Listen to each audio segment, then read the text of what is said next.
share with me and get to know me. Working within it so that you can trust them. Business has been word of mouth and referrals. So if it were not for those word of mouth referrals. You went through all these experiences for a purpose. They are all serving a purpose. And I need you to now start ministering to other women.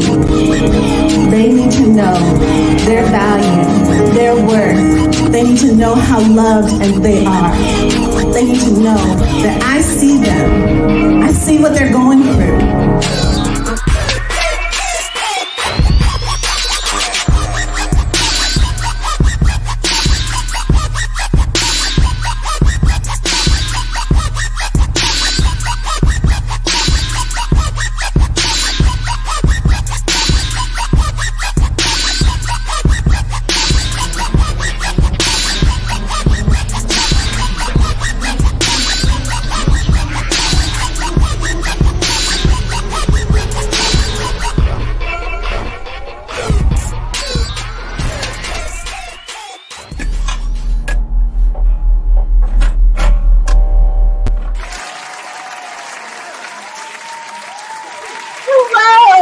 And welcome to the show. My name is Renee Hastings, and I'm your host of Renee Speaks. It is with great pleasure and great honor that I welcome you to the show, and I'm so thrilled that you've joined us today. For those that are going to be listening to the replay later, I want to welcome you as well. Today, we have an absolutely phenomenal guest with us, one of my favorite people in the whole wide world. This person is a podcast producer, an Amazon influencer, and owns a live streaming consultancy.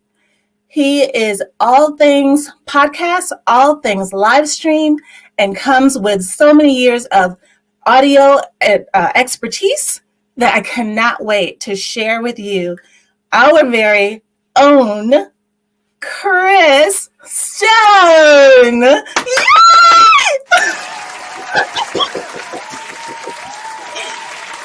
Yes!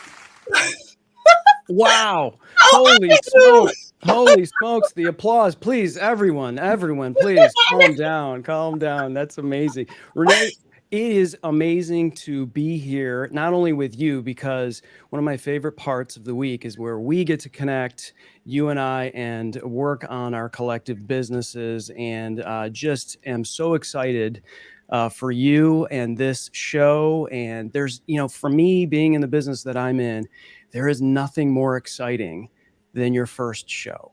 There is really nothing more exciting than your first show. Yes. It really is. And I can totally relate. years from now, you're going to go back and you're going to watch this show and you're going to listen to this show.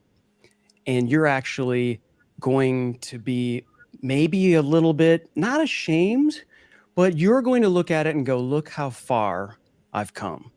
And so, I'm just honored to be here on the inaugural episode of Renee Speaks and the launch. Thank you so much. And thank you for that amazing intro as well.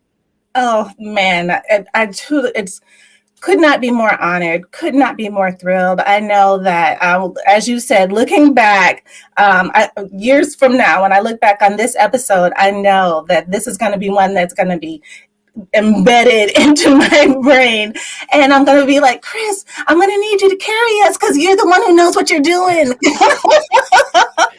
Listen, your audience and the community that is watching right now and that's listening, and like you said, either on replay or live, your community more than I do.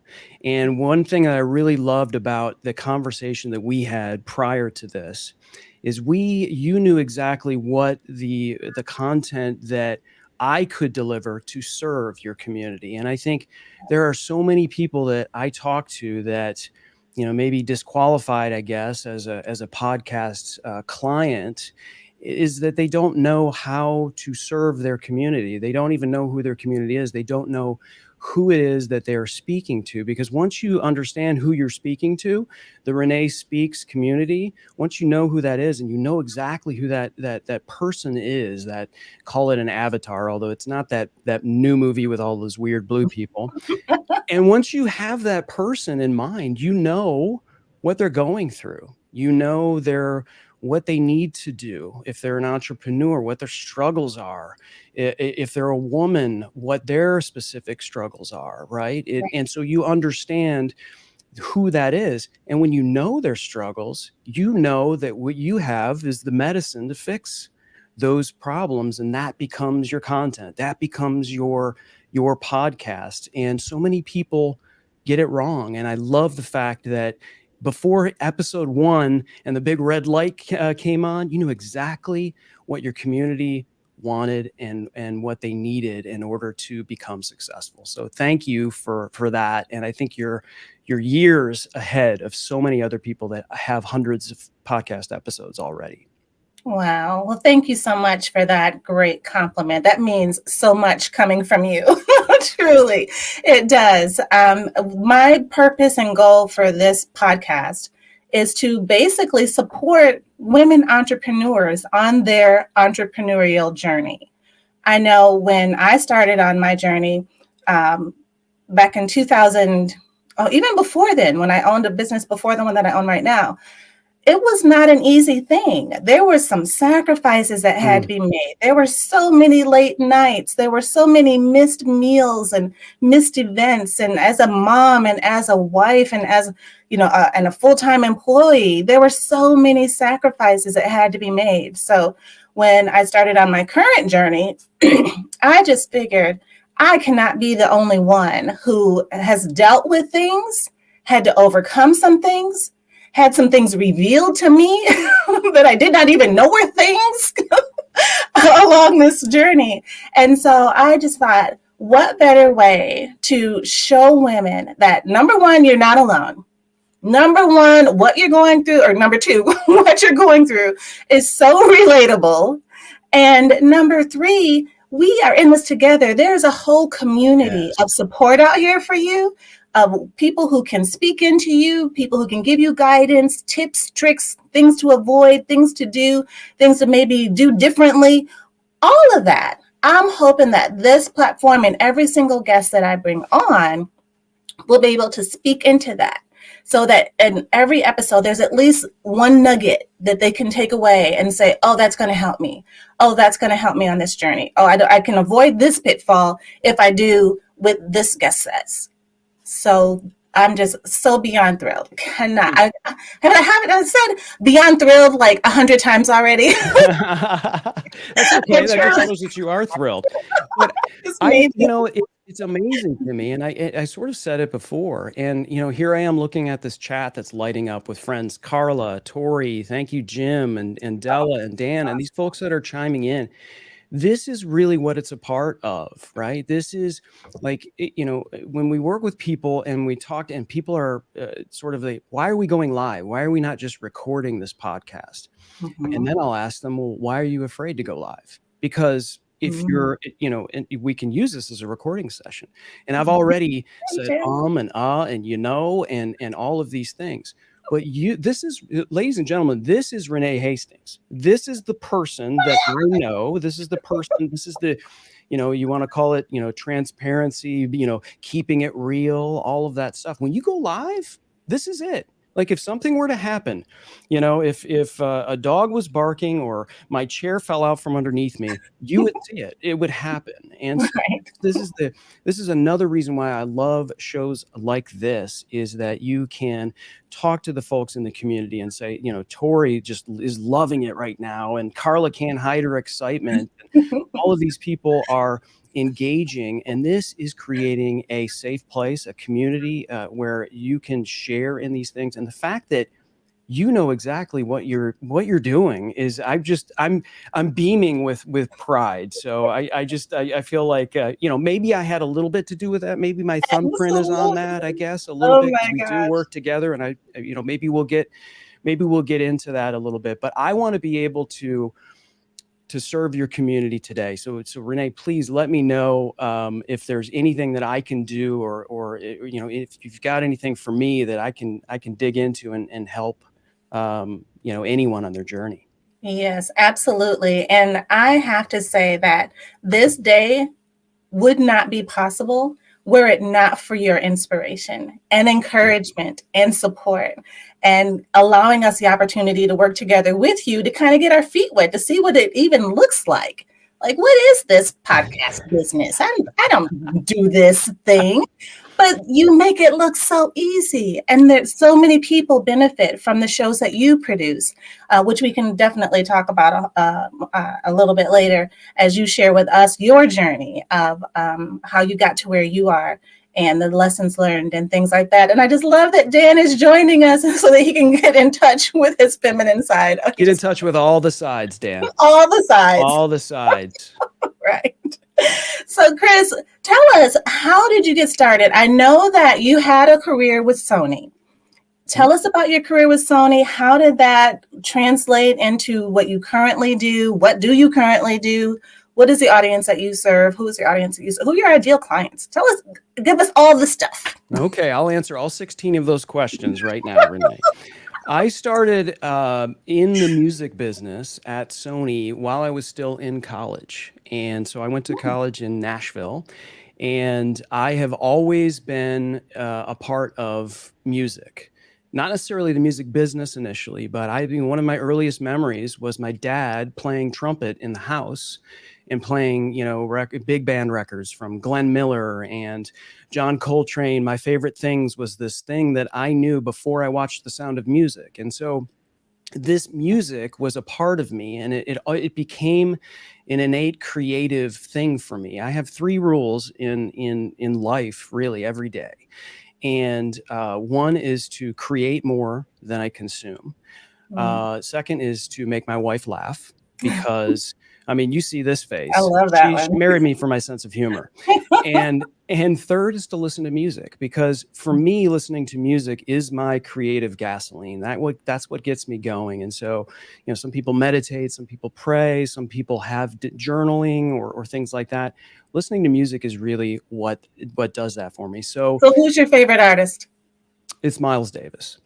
Miles Davis, really? Yeah. I never would have guessed Miles Davis. He encompasses, and what he does, it really encompasses sort of my sort of aesthetic as it relates to music. It's sort of ever changing and always moving forward, and that's really what he did. I'm not saying Miles Davis didn't make mistakes. There's some bad Miles Davis records, I'm not going to lie, but he's absolutely my favorite. Artist and thing to listen to. It really is, Sketches of Spain by Miles Davis is sort of like when I have a go-to, get my creative juices flowing, that's what it is. So being in the music, being into music so much, of course, I learned to play instruments. And for those that are watching on the video, either live or on the replay, they're seeing bass guitars that are hanging behind me. And if you are listening right now on the audio version of the podcast, please go to YouTube to Renee Speaks and subscribe there, because that's where you're going to get my guitars hanging behind me and the wonderful backdrop that Renee Hastings has currently. So if you ask me 16 questions, I may take a while to answer it. I'm sorry, Renee. It's perfectly fine. Fine. Take your time. I started to learn how to play music and realized that a lot of bands needed bass players. And so I didn't know if I started out on guitar, I played a little drums, I learned how to play piano, all self-taught on everything. Wow. And I realized that the music that I loved at the time, which was more like rock and alternative and, sort of I was into jazz and all that stuff, they really just needed bass players. So I was like, well, I'm going to learn the bass and get into bands. And so that's what I did. I fell in love with the instrument, just absolutely fell in love with the instrument, and was in bands for, in Detroit where I grew up, but also when I moved to Nashville to go to school. That's really what I did. And as a bass player, what many may know is that usually the guitarist and or the singer writes a majority of the music in most cases, and so the bass player tries to write the music and has can be involved in that, but I always ended up doing the business. And so, and not just because I was the one that left over to book the gigs and go to college radio stations. By the way, College Radio Station Interviews, the original podcast. And, long before there was podcasts, we would go to a city and do a show and go to the local college radio station and do an interview / podcast. And so I got pretty good at it. and so good at it that other bands that were trying to hire me to do their business in addition to the bands that I was in. And so I went to school to learn the music business, to say I can continue to be in bands, but I can also learn this thing called the music business. And lo and behold, Sony hired me before I even graduated from college, and I became this sort of started out early, became a field marketing rep, then eventually a sales manager and marketing director, and decided to quit being in bands. I had a wife, I had 2 kids, chopped all my hair off, moved to Atlanta, Georgia, and got some big job that Sony, put in front of me, and continued down that road until I decided that I wasn't going to move to New York. I wasn't going to move back to Nashville. I wasn't going to move to Los Angeles, because the music business had taken a dive, and I was the only person working for Sony in Atlanta. And I decided I would rather be a husband and a father, because our family was really entrenched in Atlanta, and I wasn't going to do what I saw a lot of other people do, which was being on their 4th spouse, and and all of that. It wasn't worth it to me. What was worth it to me is, no matter what my title is, my kids don't care. They just wanted me there for their soccer matches, there for their plays. My wife wanted me to be there as her husband. And so that's what I chose. And so I started this business in the podcasting industry. And a lot of people go, well, you went from this job at Sony in the music business, and now you're in the podcasting business. But Renee, they are very, very similar. So if you look at it from a content creator perspective, musicians are content creators. They don't want to know how the music gets up on Spotify. They don't want to know how you got something set up on Apple Music, or how you got their LPs in Urban Outfitters. They don't care. They just want to make music. Right. And a lot of podcasters, a lot of people, and a lot of the clients that I have, they don't want to know how the sausage is made. They just want a show, and that's what we do for them. That's right. Right. And what a job you do. Thank you. Oh my gosh. Your clients rave about you. And I see the comments after the shows. They're like, oh, best show ever. Never have I ever had so much fun. You bring the heat when it comes to podcast show production, let me tell you. So thank you so much for that. So I guess I'll get officially into like my real interview questions. And oh, that wasn't a real one? Gosh. Okay. Buckle up, ladies and gentlemen. Here comes the real questions. So what advice would you give to someone who's just starting on the journey? Maybe now that you have all these years of experience, what would you tell yourself back on day one when you were just getting started? You don't wake up like this. Okay. You don't wake up on episode 400. You don't wake up with 16 clients. You don't wake up with a $400 microphone and a $3,000 camera. And I don't have a $3,000 camera, but me neither. The point is that, and this not only applies to podcasting. Those that are listening, if you're in any business, okay, you don't get better by just consuming. You get better by consuming, but doing more than you consume. And so, Dan Jordan here is in the chat. And when I met him 2.5 years ago, I barely had anything going on. I had a few clients. I had some things going on. I didn't know if I was going to get another job, or if I was going to actually lean in and do cast ahead absolutely full time as an entrepreneur. I didn't really even know. But I saw this guy speaking at an event, and I thought, oh my gosh, this dude I can work with. And so I thought to myself, okay, let me see if he has a podcast. And I looked and I saw that he had a podcast, but it was taken down at some point. I said, okay, so he had one, but he stopped doing it. And he was talking about the 7 magic words, which are, I wonder if you could help me. Those are the 7 magic words.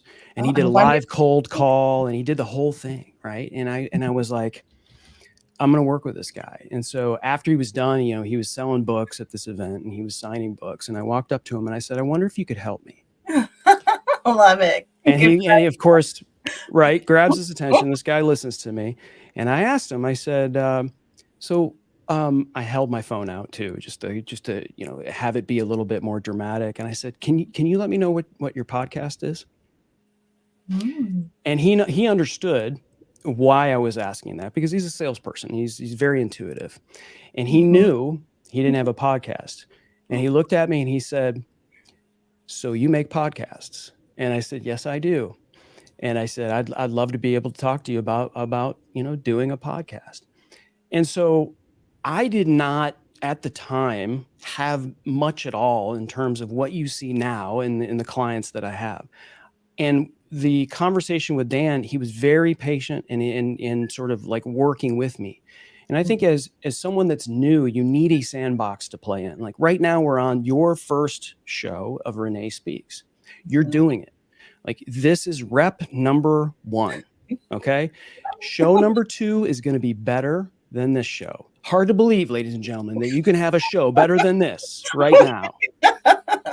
And Ben says you start with the D's. Right. But show number 2 is going to be better than show number 1. 3 is better than 2. And then you're going to learn things on the way. You're going to make mistakes. I still make mistakes, right? But I'm a recovering perfectionist. And I realized that I wasn't doing enough. Everything was holding me back, like, oh, this isn't right. And I ended up over editing. And all of a sudden I was like, this isn't me anymore. Right. And so what really changed for me, and hopefully might change for your listeners, is there's a speaker. He does Global Leadership Summit. And his name is Craig Groeschel. And he has this acronym called GETMO, and it stands for Good Enough to Move On. And I saw him speak on that. And basically, people think that the longer amount of time that you spend on something, the higher the return on your investment is. And it's actually not the case. It's the longer that you do, it's just one big long line of your investment. And so at some point you have to cut the cord, right? And you've got to build, you got to stack in order for that time, to pay off in terms of investment. And that's really what clicked for me and got me through that perfectionism that I had. And luckily I had clients that were patient enough to work through those mistakes with me. And, some of them, most of them are still with me. So. Well, and that speaks volumes. When your clients stay with you time after time, recording after recording, podcast episode after podcast episode, not only, as Carla says, the more the better, that just builds that loyalty, that builds that trust, that builds those relationships where they want to tell their friends about you. So like our business, I'm sure yours too, has been word of mouth referrals for growing your business. And if it hasn't been, how would you suggest someone grow and market in their business? Well, depending on the business that you're in, the business that I'm in, I could speak about how, there is a little bit of outbound things that I do. And I'm certainly, as I work with, Executive Help Now and some others and having virtual staff and working to scale this business, that I have to include more outbound stuff so I can accommodate new clients that I want. And I don't have to turn people away because I, quote unquote, don't have an time to do that. But because I'm in this business where we're broadcasting a lot, those things get shot around, and I can take that content and chop it up into various, reels or YouTube shorts or, whatever it is that so there's a lot of perception that happens when you do something that is of high quality, when you take the time and consider it important, right? And I know that the content that I create is going to outlive me, and I treat it like that. So as an entrepreneur, you get to choose the people that you work with. You get to choose that. You get to say, you know what? I don't care if you have the money. You're not the kind of person that you don't just shun that. You give them something, right? Or you give them to someone else so that they can help them along in their journey. But to answer your question more specifically, when I get to the end of a show, people see it, right? It could be the guest that's on a particular show. Just the other day, we did a show with Dan, and the show ended, and the guest was like, holy, insert word here, this is the best show I've ever been on. Yes. And my clients know, they're the ones that are delivering the content, but, in terms of what's said, but they know that all of the bells and whistles and the whole process from setting up the guest to creating the graphics, to creating the intro video, to creating an engaging live show, and then everything afterwards, sprinkling for months to come. They know I had, not everything to do with it. I'm not going to take full credit on that, but I had a lot to do with that. And so I get a lot of business from people seeing what I do.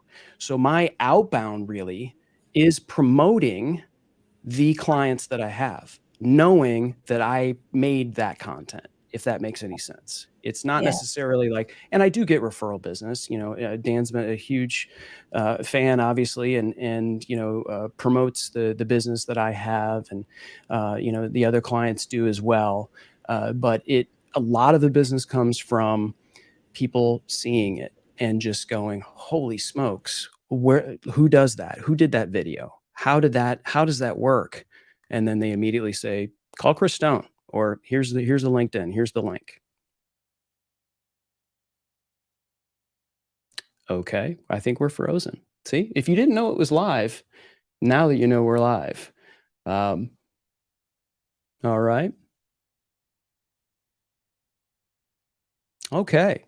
So now we have a solo show with Renee Speaks. I'm not Renee, I'm Chris Stone. And we'll continue with this until we get Renee back. So hopefully stand by. And thanks for everybody that's joining here. I'm seeing Tori and Della agreed. Sometimes we get caught in all the details and perfecting things, but sometimes it's all about getting it done first and improving later. I love that. Done first and improving later. A lot of people will say, instead of perfection, look for progress, right? If we look for progress instead of perfection, we're gonna listen. Perfect is boring. I'm gonna lie. Perfect is boring, and there's no bigger testament to that than what you see on sort of Instagram, and when you see somebody, sort of keeping it real, and it's like, here's a picture of my laundry room. Here's my dirty clothes. This is what I have to do today. And especially if a well-known person does that, I think people want to see what is real. They want to see something that you always boarding your private jet or things like that. They kind of want to see you in a real situation that doesn't look manufactured. And I think so Quizmas, beginning is always the hardest.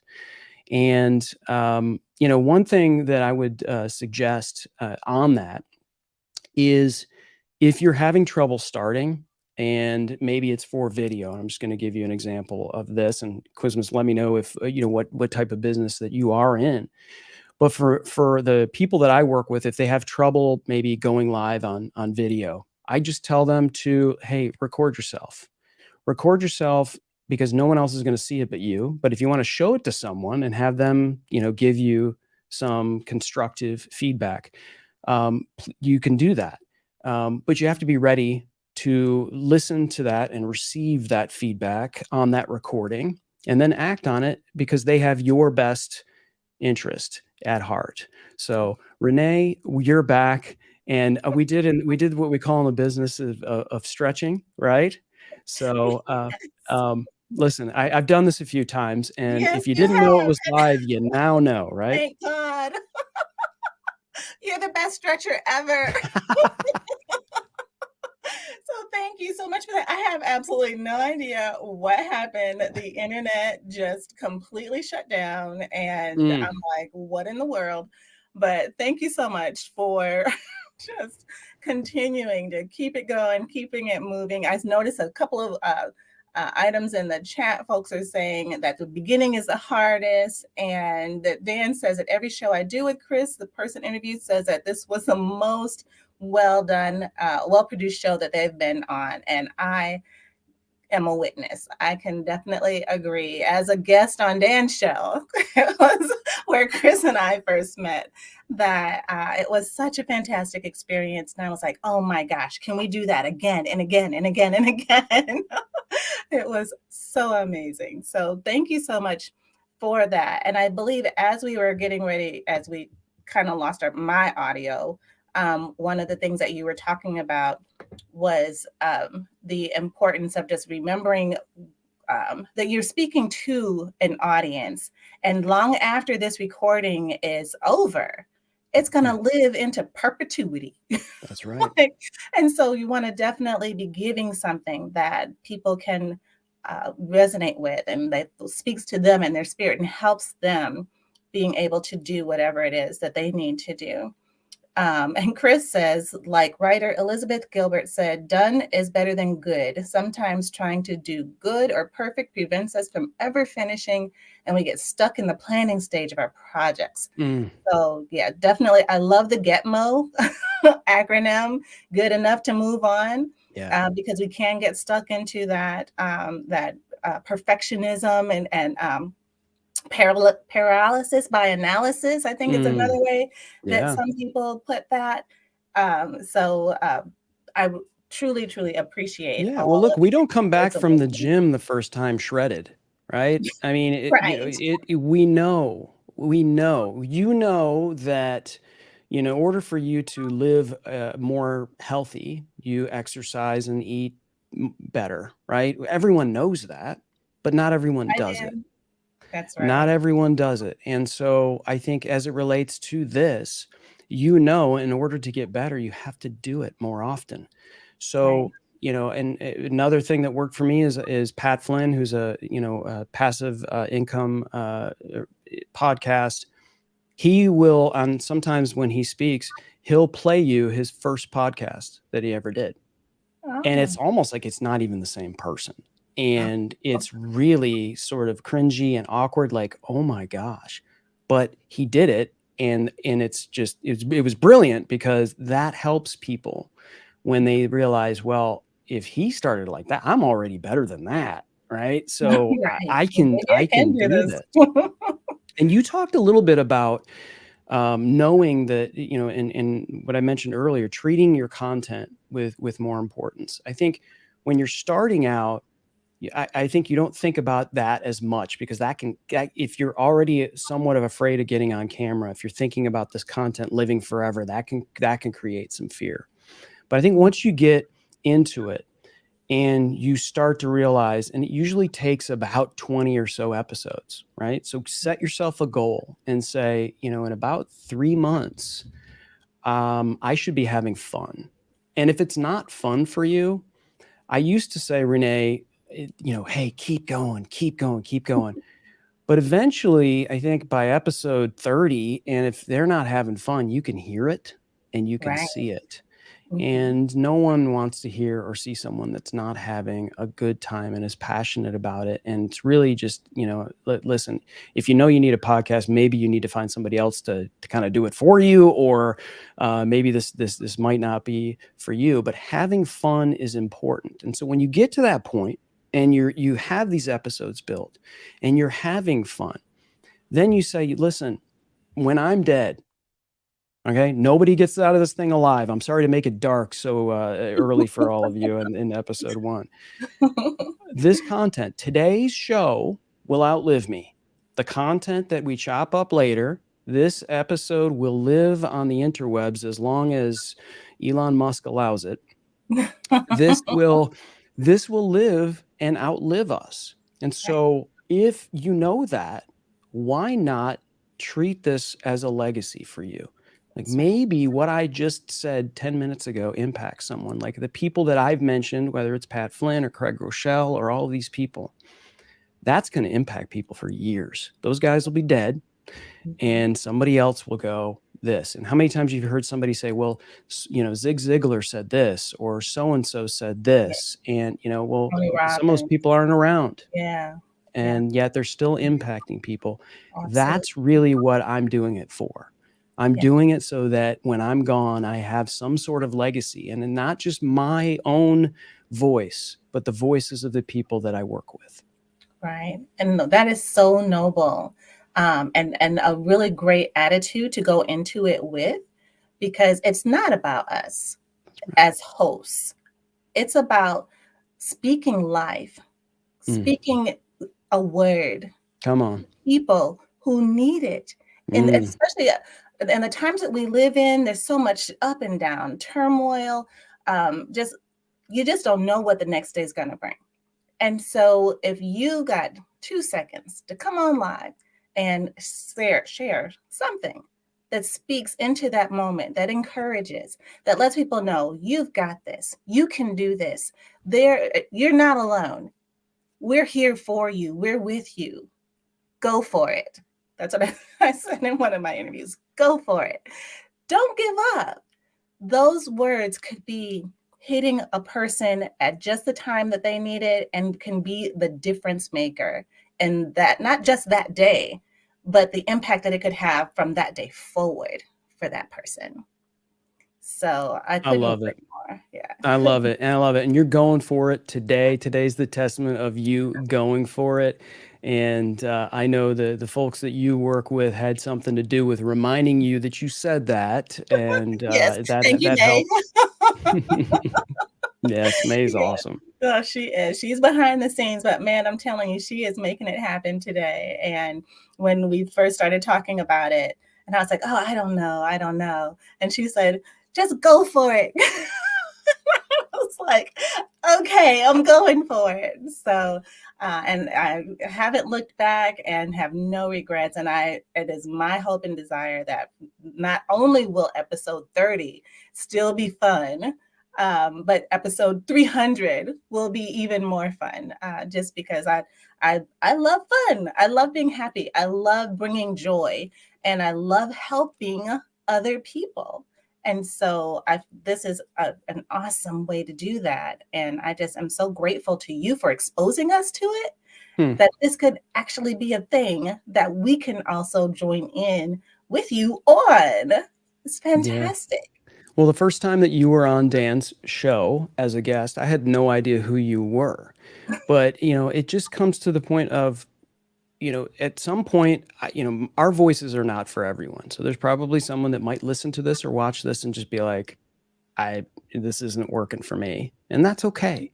Right. But if I don't do it, if I don't get out, and if you don't show up on Dan's show, I'm not here right now. Right? Because I wouldn't know who you are. Maybe I would see, an advertisement or something, later on, because you would eventually have done podcasting. But to me, that doesn't sound like it's an accident, and doesn't feel like an accident. And so, anyone that's listening right now, start thinking about some of the things that happen in your life and the people that you're connected with and the possibilities you have for your business, and think about, well, maybe this wasn't an accident that this person was brought to me. And maybe I can, work together with this person, and we could work together to raise the ships for our collective businesses, or our collective efforts, or our mission, or our voice, or for whatever we have, because it's important to know you can't do it alone. And you have to be able to surround yourself with the people that you're going to help and that you can help as well. And a lot of people use the analogy of where, success in a business or success in life or whatever isn't just about reaching up to people that you think are sort of above you, right? The gurus or the experts or whatever that you think from your imposter syndrome you could never be, right? You think, well, maybe I asked this person for help, right? That's reaching up. But while you're reaching up for that person, while you're reaching up for help, and they're actually maybe helping you, you got to reach back too, right? Pull some people along, and because that's what they're doing for you, and that's how things work. People think it's very, things are very high and you're very down here. It's not the case. We're all humans here, and we're all in this situation together. And if you do have success, it's even more imperative that you reach down and understand that, it's not really that far of reach, really. And that's when good things happen. That's right. Definitely. I can relate to that so much because as our business has grown, it first started out with just, me working day and Right. night, just constantly working, trying to satisfy and please all the customers. And, me being a praying woman, I had to pray, Lord, help me. I am tired. I need some help. And then he sent me another virtual assistant to help me with the business. And then then it was just the two of us for almost a year, and we were making things happen and rocking and rolling. And then meanwhile, our clients are telling their friends about us, and the business is continuing to grow. And now, our team has just grown from just, us two to now almost, just it's more than double, triple, even grown so exponentially that now we can take on. Dan once asked me in one of his meetings, it was a networking meeting. He said, if I had 10 people to refer to you today and they all wanted a virtual assistant, could you help me? And there was a fraction of a pause. And he knew, nope, Mm. you're not ready. You're not ready. Now let him ask me that today. I think he can here in the chat. Bring it on. We've got you, because it's a team. Mm. We are absolutely a team. And our team has just grown together. We work together. And so I recognize the importance of extending opportunities to people. As opportunities get extended to me, then I get to extend opportunities to other people to help us with the business. So it definitely is one of these things here. And I absolutely just love it. Love it. Yeah, and I love that it's growing, and it's growing for the right reasons. And it sort of goes back to some of the things we talk about as entrepreneurs, choosing the people you work with.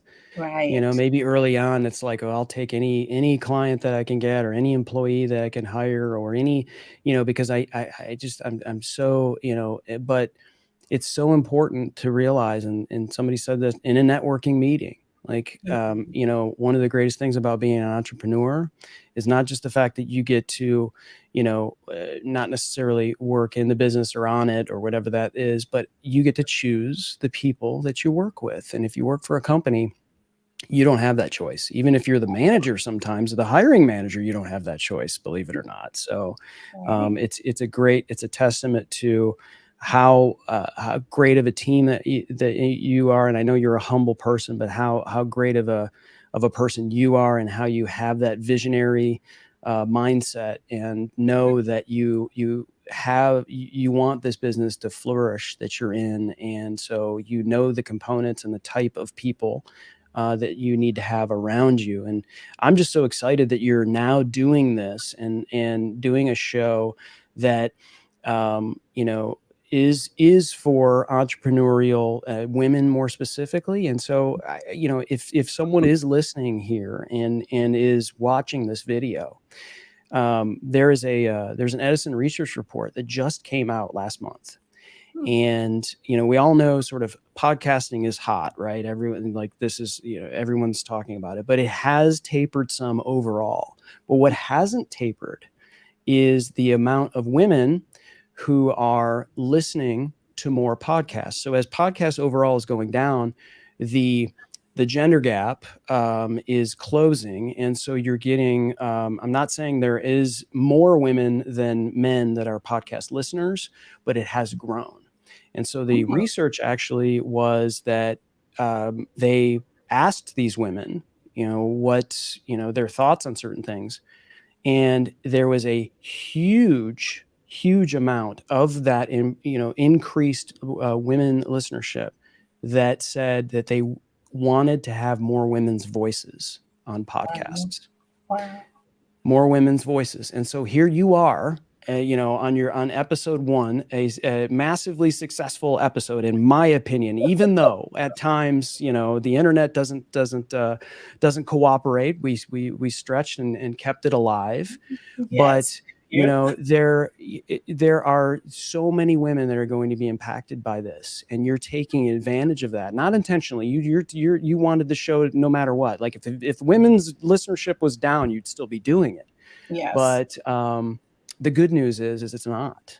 And so I can't wait to see the success of this show. Wow. Well, thank you so much, Chris. This has truly been one of the most memorable experiences of my entire life. What? My whole life. Wow. Whew. I have just enjoyed you. I have enjoyed listening to you, your story, your journey, your words of wisdom, your nuggets of advice, your Getmo, your all of the references to all the different people, the leaving a legacy of what it is that we're saying for our next generations and bringing people along with us on our journeys, the importance of that. What an incredible show. You are truly amazing. I cannot thank you enough. And I wish nothing but the best for you on your journey and as you continue to grow. So, speaking of that, I know we've got just a few more minutes left, but tell us what's next for Cast Ahead. What's going on with you and how can we help you? Well, since this is the greatest show of all time, as announced by Renee, I have nothing left to do, so I quit. No, if you want to get in touch with me, I'd love to be able to do that. Let me know if any of this show has impacted you. Please, chime in. If you have been impacted by this show, please share it with someone you know would get something out of it. Not share it because they get something out of it, and I would get more business. But I believe that the number one way to promote any show, any podcast, isn't the production value. It isn't the flashy graphics. It isn't the planning. It isn't the process. It's someone that shares an episode with someone else.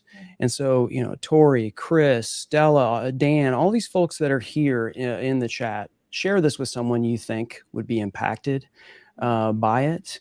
This is and if you support this show and you support Renee, it's free, and that person can be impacted, and you help to increase that legacy. And so, I'm at chrisstone.contact. If you ever want to get in touch with me, it doesn't matter on whatever platform you can find me there. I've got, the LinkedIn is in there, and I usually end up responding mostly to that, but there's Instagram, and heck, you can even connect with me on Pinterest if you want. I think I can check that.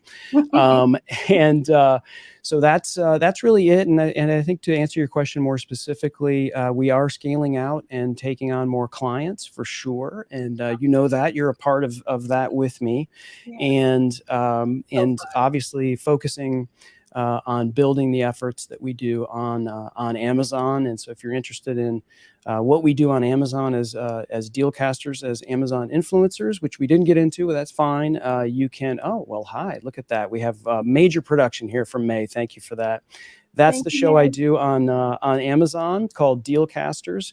And what we do is we go live on Amazon and work with motivated entrepreneurs, speakers, maybe people starting their journey, or maybe somebody that just wants to look better on a Zoom call on the tech. And we say, don't fear the gear, because we work with people and actually train people live on Amazon, how to use a mic, how to, what kind of headphones they should use, all of that stuff. We just happen to do a live show in the biggest mall in the world on Amazon. And if you want to check that out, we're at dealcasters.live. That is awesome. And it is a great show, everyone. Let me tell you.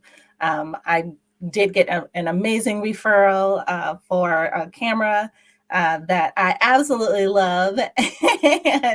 And I'm so grateful for all of the recommendations, because you guys not only talk about what you love, even if there are products that you're not so crazy about, you go out there and you're like, no, this is all, they're all, don't believe the hype, y'all.